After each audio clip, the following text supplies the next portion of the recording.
Da bi bila sretna, i mala djeca kao i odrasli moraju redovno zadovoljavati svoje osnovne psihološke potrebe na uravnotežen način.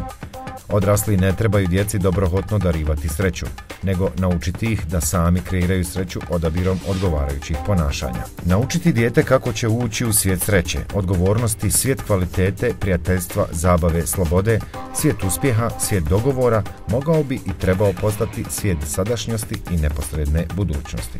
Djeca kao i veliki broj odraslih ljudi vrlo često misli da je sreća nešto što im se dešava samo po sebi i da to nije rezultat djelovanja naših određenih postupaka, naših određenih aktivnosti. Međutim, zaista nije istina i moramo djecu učiti da znaju kako i na koji način zadovoljavati osnovne psihološke potrebe da bi bile sretne.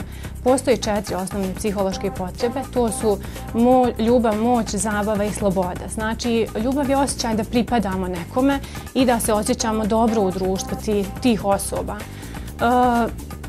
Ona je zastupljena od najranije, znači dobne skupine, od samog rođenja djeteta, znači prisutna je ta potreba i jako je bitno da se zadovoljava na adekvatan način. Kad je riječ o psihološkoj potrebi moći, to su oni osjećaj za vlastitim kompetencijama i sposobnostima.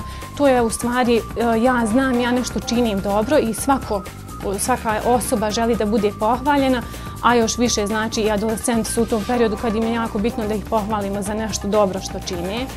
Sloboda je nešto što, Bogu hvala, našem društvu znači prisutno je svakodnevno. Od toga šta ću danas obući, šta ću danas jesti, znači mogućnost da vlastite donosim odluke onako kako želim. I zabava je nešto, radim nešto što ne moram. Znači, vrlo je bitno da imamo različite aktivnosti koje mladi ljudi mogu zadovoljavati na sebi svojstven način i samim tim, evo kao što vidite, znači ukoliko odabiramo neke od ovih postupaka, možemo sami sebi priuštiti sreću. Međutim, vrlo često se dešava da mi iz nekih nama nepoznatih razloga odaberemo određenu aktivnost, pa ta sreća dođe malo u drugom planu, odnosno ne budemo baš toliko sretni.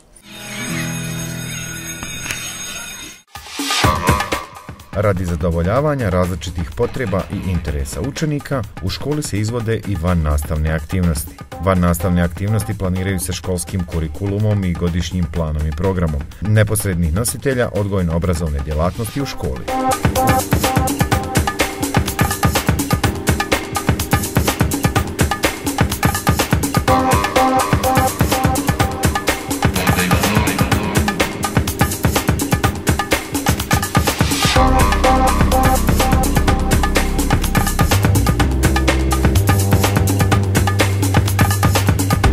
Vannastavne aktivnosti pomažu učenicima da prošire znanje iz oblasti nauke, tehnike, umjetnosti, zabave, rekreacije i pripremaju učenika za društveni život i rad.